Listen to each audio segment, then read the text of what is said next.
ለጓደኞቻችሁ ለቤተሰቦቻችሁ እንዲሁ ጄቱር ሊገዙም ላሰቡ ቤተሰቦቻችሁ ይሄን ነገር ነግራችሁ ይሄን ነገር አስበውበት አይተውበት መግዛት ይችላሉ። ስለ ጄቱር አውቀው አንድ መኪና ስንገዛ አውቀን ነው መግዛት ያለብን። ስለ መኪናው ምንነት አውቀን ነው መግዛት ያለብን። በኋላ ላይ ከምንደናበር ለውጭም ከምንዳረግ ማለት ነው። ምቾት አላቸው። ነገር ግን ምንድነው መኪኖቹ 1.5 ምን ይሆናል የፋብሪካ ችግር ይሁን የተለየ እስካሁን ምንም ያወቅናቸው ነገሮች የሉም። ግን ከቴክኒሻን ካየነው አንፃር የድራይቨር ችግር እንዳልሆነ እርግጠኛ ሆነናል። ምንድነው የሙቀት ላይ ምን አይነት ችግሮች እያሳዩን ያሉት ቴርሞስታት የሚባል ፓርት አለ። ቴርሞስታት የሚባለው የመኪናው ፓርት ላይ ምን ይሆናል አንዳንዴ ብሎክ የማድረግ ውሃ እንዳያልፍ የመዝጋት ነገሮች ይፈጠራል። የሆነ ሰዓት ይዘጋል፣ የሆነ ሰዓት ይከፍታል። እንዲያለ የመኪናው ሙቀት እንዲረበሽ ያደርገዋል። ዳሽቦርድ ላይ ሲበራ የኦይል ሜንቴናንስ ይበራባቸዋል። ኦይል ሜንቴናንስ በኮምፒውተር ሳትጠቀሙ በመሪ ላይ ባለው በተኖች ማጥፋት ትችላላችሁ። ኦይል ሰርቪስ ነገራችሁ ታጠፋላችሁ። እንደምታዩት 7 ሲት እና 5 ሲት ነው ያላቸው መኪኖቹ። ደስ ይላሉ። 7 ሲቶቹ ከኋላ እቃ ማስቀመጫ ብዙ ቦታ የላቸውም። ነገር ግን ለማስቀመጥ ከፈለጋችሁ ወንበራቸው የሚታጠፍ ነው። ሁለት አይነት የማርሽ ሲስተም አላቸው። አንደኛው ማርሽ ዘንጉ የማርሽ ሌቨሩ ረጅም ነው፣ አንደኛው ደግሞ አጭር ነው። ሰላም ቤተሰቦቼ እንዴት ናችሁልኝ? ናቲ አውቶሞቲቭ ነኝ። ዛሬ የመጣሁት ስለ ጄቱር አንዳንድ ሪቪዎች ልሰጣችሁ ነው የመጣሁት፣ ልነግራችሁ ነው የመጣሁት። እንግዲህ ይሄ ቪዲዮ ደግሞ እንዲያመልጣችሁ የተለያየ ነገሮች እንድታገኙ ሰብስክራይብ ማድረግ እንዳትረሱ። ቪዲዮ በለቀቅንበት ሰዓት ደግሞ ቶሎ ቶሎ እንዲደርሳችሁ የደውል ምልክት መንካት አትርሱ። ሼርም ለጓደኞቻችሁ ለቤተሰቦቻችሁ ሼር ማድረግ እንዳረሱ። እንግዲህ ጄቱር እንደምታውቁት አገራችን ላይ በጣም እየተስፋፉ ያሉ መኪኖች ናቸው። በውበት በተለያዩ ነገሮች ደስ የሚሉ መኪኖች ናቸው። ነገር ግን ስለ ጄቱር ማወቅ ያለብን ነገሮች አሉ። እንደ ቴክኒሻን ነው የምነግራችሁ። ጄቱር እንግዲህ በኤክስ7 ኤክስ90 ኤክስ50 ዳሽንግ በጣም ብዙ አይነቶች እየመጡ ነው ያሉት። ስለ ጄቱር ማወቅ ያለባችሁ ነገር ጄቱር በሁለት አይነት ሞተር ሲስተም ነው የመጣው።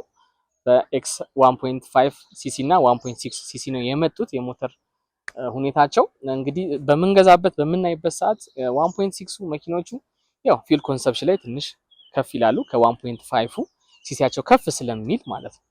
ስለዚህ 1.5ም እንደዛ ነው። ነገር ግን ምንድነው ቦዲያቸውን እንደምታዩቸው በጣም ያማምራሉ። እንደምታዩት ኤክስ7 ቦዲው በጣም ነው የሚያምረው። ኤክስ90 የዳሽንጉ ሞር በጣም ያማምራል። ነገር ግን ያው በቦዲው ብቻ አይተን ሳይሆን ስለ መኪኖቹ ጀናን ነገሮች ማወቅ አለብን። ስለዚህ ምንድነው አሁን ሞተር ላይ ስናይ ምንድነው 1.5 ምን አይነት ነገሮች አሉት፣ ምን ችግሮች አሉት፣ ምን አድቫንቴጆች አሉት የሚለውን ነው ልነግራችሁ የመጣሁት። መጀመሪያ ኮምፈርት አላቸው። በጣም መኪኖቹ ኮምፈርት አላቸው፣ ደስ ይላሉ፣ ምቾት አላቸው። ኤሌክትሪክ ሲስተማቸው ቴክኖሎጂ የተጠቀሙት ነገር በጣም ኢዚ እና ደስ የሚል ነገር ነው። ነገር ግን ምንድነው መኪኖቹ 1.5 ምን ይሆናል የፋብሪካ ችግር ይሁን የተለየ እስካሁን ምንም ያወቅናቸው ነገሮች የሉም። ግን ከቴክኒሻን ካየነው አንፃር የድራይቨር ችግር እንዳልሆነ እርግጠኛ ሆነናል። ምንድነው የሙቀት ላይ ምን አይነት ችግሮች እያሳዩን ያሉት ቴርሞስታት የሚባል ፓርት አለ። ቴርሞስታት የሚባለው የመኪናው ፓርት ላይ ምን ይሆናል አንዳንዴ ብሎክ የማድረግ ውሃ እንዳያልፍ የመዝጋት ነገሮች ይፈጠራል። የሆነ ሰዓት ይዘጋል፣ የሆነ ሰዓት ይከፍታል። እንዲያለ የመኪናው ሙቀት እንዲረበሽ ያደርገዋል። 1.5 ላይ ዲስአድቫንቴጁ ምንድነው ኩለሩ የተጠቀሙበት የኢንጂን ሲስተሙ ኢንቴክ ማኒፎልድ ላይ ኩለር አስገብተውበታል። ኩለር ገብቷል፣ እንደምታዩት ኩለር ገብቶበታል። ያ ኤር ኩለሩ ኢንቴክ ማኒፎልድ ላይ ነው የገባው። ያ ማለት ውሃ ነው በዛው ሰርኩሌት የሚያደርገው አየር እንዲቀዘቅዝ ነው ያ ነገር የሆነው። ነገር ግን ምን ይሆናል ቴርሞስታት ብሎክ በሚያደርግበት ሰዓት ወይ በሚዘጋበት ሰዓት ሲበላሽ ምን ይሆናል ውሃ ወደ ኢንጂን ሰርኩሌት አይተላለፍም።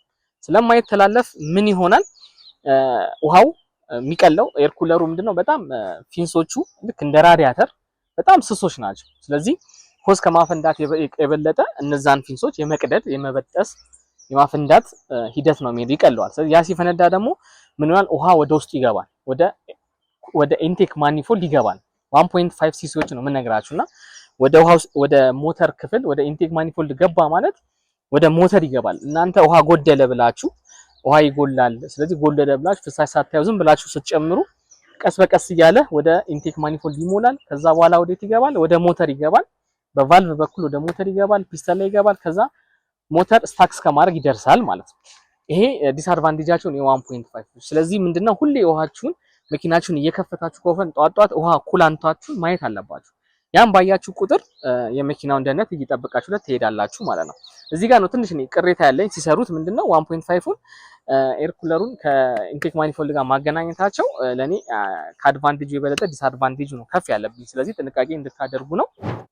ሌላው ነገር ምንድነው እግራቸው ላይ ያለው ማቴሪያል ነው። እግር ላይ እንደምታዩት ኮምፈርት ትልቅ መኪና ነው ተብሎ ብዙ ሰው ፒስታ ላይ በጣም ይሮጥበታል፣ ይሄድበታል። ነገር ግን ቶሎ ቶሎ ብሎን የመላላት እንደዚሁም ሰስፔንሽን ቶሎ የመጎዳት ባህሪ አላቸው።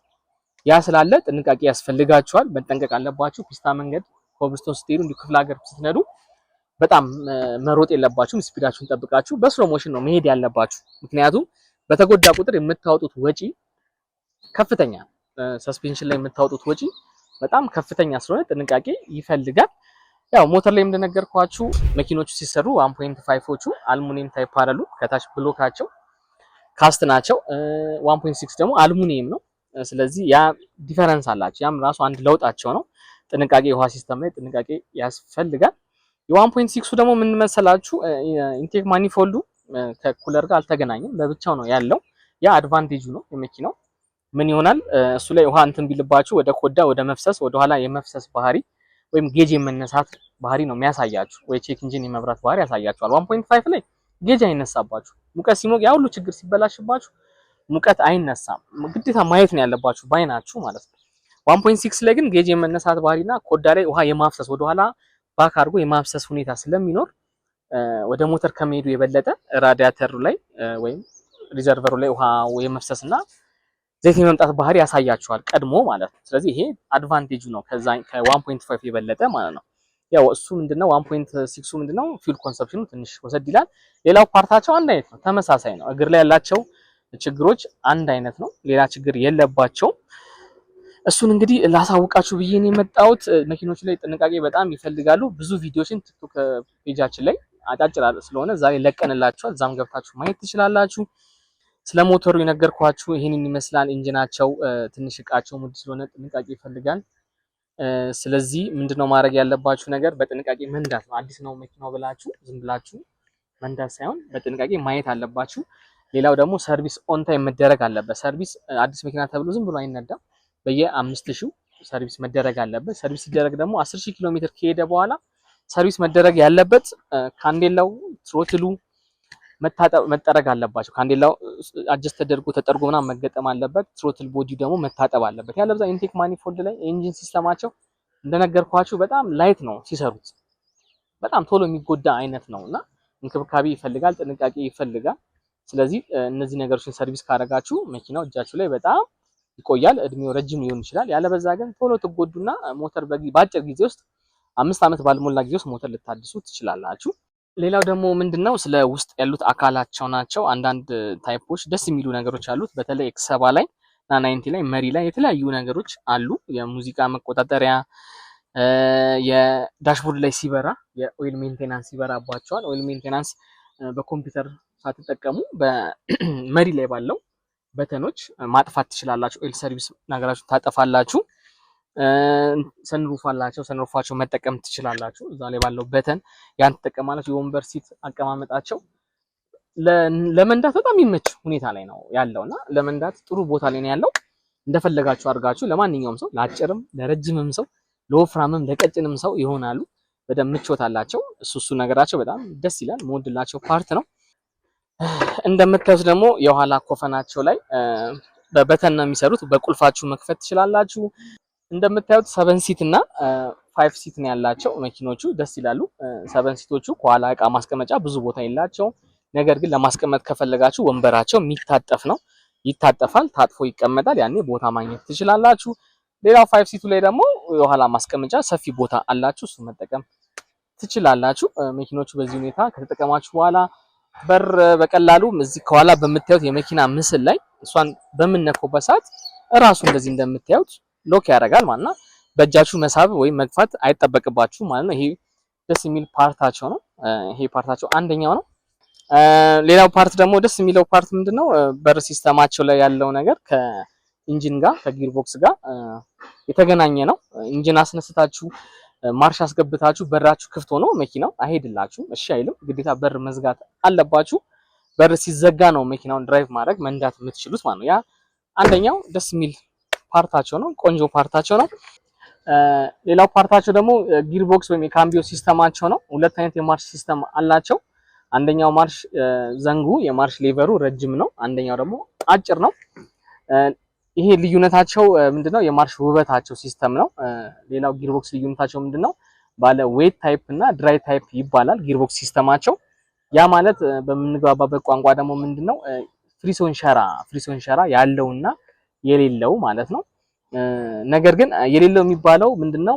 ዌት ታይፕ ይባላል። እሱም አለው ክለች አለው። ነገር ግን ልክ እንደዛኛው ፍሪዞን ሸራ ሲልድ የሆነ ፓርት ሳይሆን ጊር ቦክስ ውስጥ ሆኖ በዘይት አማካኝነት የሚሰራ ነው። ያኛው ደግሞ ድራይ ታይፕ የተባለው ክለች ነው። ሌሎች መኪኖች እንደምታውቁት ፍሪዞን ሸራ እንደሚባለው አይነት ነው። እሱን ያላቸው እሱን ሲስተም ነው የሚጠቀሙት። ሞር ለመኪኖቹ አድቫንቴጃቸው ምንድነው? ዌት ታይፕ የሆኑትን መኪኖች ብትጠቀሙ ማርሻቸው አጭር የሆኑ ማርሾች ሆነው ረጅም ማርሽም ቢሆን ዌት ታይፕ የሆነው ቢሆን ክለች የሌለው ቢሆን ተመራጭነት አለው። ምክንያቱም አዳዲስ ሹፌር ለሚሆን ሰው ክለች ቶሎ ቶሎ እየጨረሰ አይጎዳም ማለት ነው። ስለዚህ ዌት ታይፑን ብትጠቀሙ የተሻለ ነው። እሱን ደግሞ እንዴት እንለያለን የሚለው ምንድነው? ካምቢዮ ላይ ሄዳችሁ ጊር ቦክሱን በምታዩበት ሰዓት ሌቨር አለው፣ ዘንግ አለው። ያ ዘንግ ቀጥታ ወደ ማርሽ የሚያገናኘው ዘንግ አለ። እሱ ዘንግ አለው የለው የሚለውን በዛ መለየት ትችላላችሁ። እንግዲህ ስለ ጄቱር ብዙ ነገር ማለት ይቻላል። ነገር ግን ያው ያለውን ነገር ላሳውቃችሁ። በሌላ ቪዲዮዎች ደግሞ እንዴት ነው ሲበላሽ መስራት ያለብን፣ እንዴት ነው አንድ ነገርን መፍታት ያለብን የሚሉ የተለያዩ ስራዎችን እንድነግራችሁ የምትፈልጉ ከሆነ በኮሜንት አስቀምጡልኝ። ቪዲዮን ደግሞ ሰብስክራይብ ማድረግ አትርሱ። ቪዲዮን ቶሎ ቶሎ እንዲደርሳችሁ የደውል ምልክቷን መጫን አትርሱ። ለጓደኞቻችሁ፣ ለቤተሰቦቻችሁ እንዲሁ ጄቱር ሊገዙም ላሰቡ ቤተሰቦቻችሁ ይሄን ነገር ነግራችሁ ይሄን ነገር አስበውበት አይተውበት መግዛት ይችላሉ። ስለ ጄቱር አውቀው አንድ መኪና ስንገዛ አውቀን ነው መግዛት ያለብን። ስለ መኪናው ምንነት አውቀን ነው መግዛት ያለብን፣ በኋላ ላይ ከምንደናበር ለውጭም ከምንዳረግ ማለት ነው። ስለዚህ ይሄን ነገር ልነግራችሁ ነው የመጣሁት። ናቲ አውቶሞቲቭ ነኝ። በብዙ ቪዲዮዎች እንገናኛለን። እወዳችኋለሁ። በሚቀጥለው ቪዲዮ እስከምንገናኝ በሌላ ርዕስ ላይ በሌላ መኪና ላይ ወይም በዚህ ዙሪያ በተለያዩ ሀሳቦች ላይ እንገናኛለን። እስከዛው ድረስ በጣም ነው የምወዳችሁ ማከብራችሁ። ሰዓታችሁን ጊዜያችሁን መስዋዕት አድርጋችሁ ይሄን ቪዲዮ እስከመጨረሻው ስላያችሁት በጣም ነው የማመሰግነው። እወዳችኋለሁ። ሰላም ያገናኘን።